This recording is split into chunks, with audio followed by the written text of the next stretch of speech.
Hey everyone, welcome to this program series. I'm very excited to make my very first video in my YouTube channel related to programming. Okay, today we are going to start with one of the most important programming language, that is C language. Okay, actually for every beginners who comes from intermediate to engineering, take a CSE group or any other group, they usually start by learning C language. Most students usually have a doubts like the first most common doubt is what is actually the C language. The second doubt is why should we learn C language? What are the features in C language? And the most common other doubt is actually where do we use this C language? Okay, these all doubts are most common to most of the students, most of the beginners. So in this video, I will try to take the doubts from you and give information related to all these doubts. First, coming to what is a C language. Actually, a C language is a general purpose programming language. It was being developed in 1972 in Bell Labs, and it is also known as the middle level language because it combines the low level and higher level features. That is, it combines both the lower level language and the higher level language. Now, what is coming to this lower level language and higher level language? The language that is being understandable by the humans is known as a higher level language, whereas coming to the lower level language, it is being understandable by the systems. Most of you have got a doubt that don't the systems understand our language? No, the systems don't understand our language. There is a separate language for it. It is known as the lower level language, which comprises of zeros and ones. So there is a mediator, a bridge that combines this higher level language and lower level language, that is the humans and the systems. In this C, the compiler acts as a translator to convert from higher level language to lower level language and lower level language to the higher level language. In CPP also, actually the C++, it is also known as CPP. So the most it is called as CPP. It is also works on this compiler. Whereas coming to Python, interpreter is being used. Okay. Next, it is actually the C language is the foundation for CPP, Java, and Python as well. CPP is the extension for this C language. Okay, as it is the most common beginner language, it is known as mother of all the programming languages. Okay. Next doubt: why should we learn this C? What is the purpose of this C? Actually, the C language is usually learned to build a strong foundation for learning the further languages with utmost efficiency. Okay, and it also improves the logical thinking and the problem solving skills because it is a somewhat easier language when compared to the remaining thing. Of course, the Python is most easiest among all the languages, but it has to be remembered some syntaxes, and something logical thinking is not that much extent when compared to this C.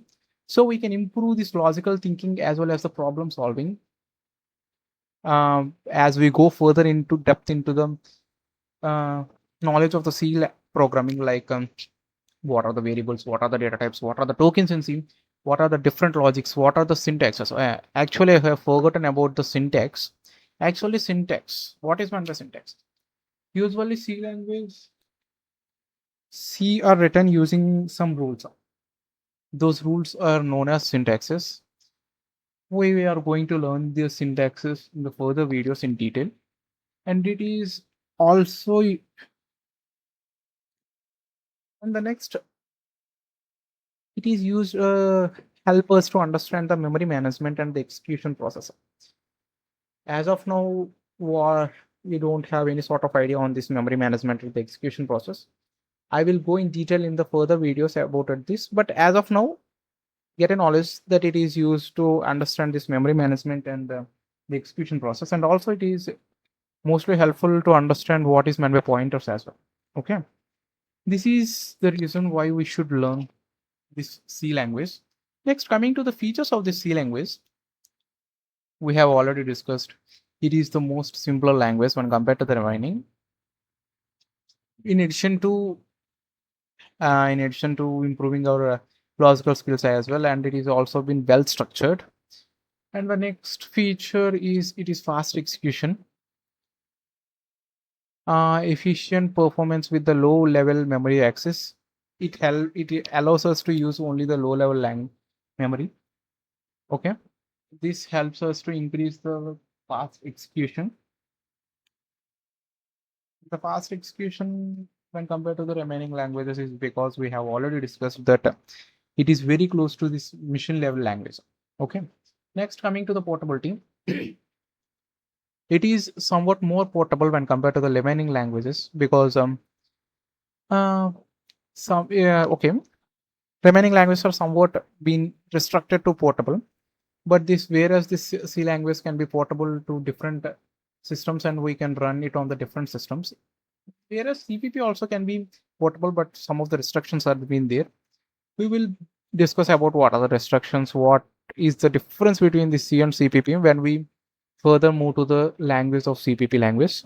As of now, remember this that it is somewhat more portable when compared to the remaining languages. And next, coming to the next feature, that is rich libraries. What is meant by library? What is meant by library, that we are going to discuss in the next following video.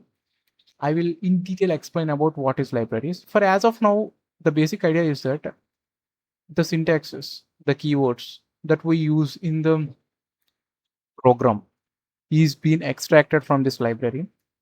We have to initially mention that we are using this particular library. For this C language, studio.h is usually the library that we use. All the keywords are being encrypted in this library.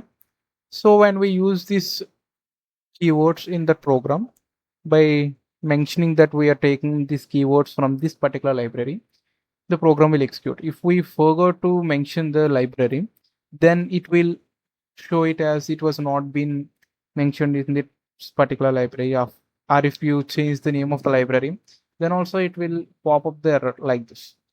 So it has a rich library. We will discuss about this library in the further videos. Next, where do we actually use this C?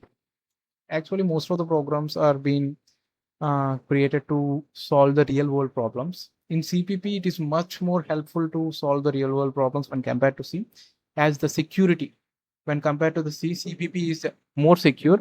Java, Python are also more secure when compared to the C. Uh, as it they are the further versions of this C, the security has been improved. But by using the C also we can use them in the real world applications, like they are used in the operating systems like Windows, Linux, and they are also used in the calculators, microcontrollers as well.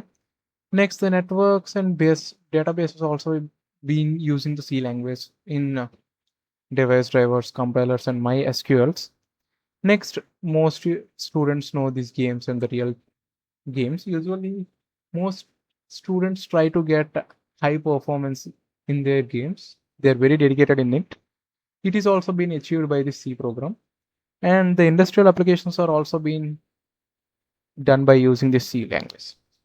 Okay, I think most of the students get a sort of idea what is a C language, why we should use the C language, what is the features that we are going to get in this C language. In detail, most students are being still confused because in initial days I usually get confusion what is actually the C, why we are learning all these languages, what is its purpose. But now as I am coming ahead, I got some clarity why actually we are using. Okay, how many videos if you see related to what is C, what is its purpose, what are the features, it won't matter that extent. As you go further deep into the language, as you start learning to solve how difficult problems, when you started to solve the real world problems, real world applications. We can create a application for calculator. We can create it by using the C. When you try to do all this, so you can get the knowledge why you're actually using this. Okay, this is all detail about the C information. Actually, it is an introduction to C. In the further video, I am going to explain about the structure of C and the first basic program of the C. If you feel it is informative and helpful for you to reduce some of your doubts, please ensure to like the video, share to your friends, and also subscribe the channel for the further video, for the informative videos I'm going to upload in the future. Thank you all. Thank you.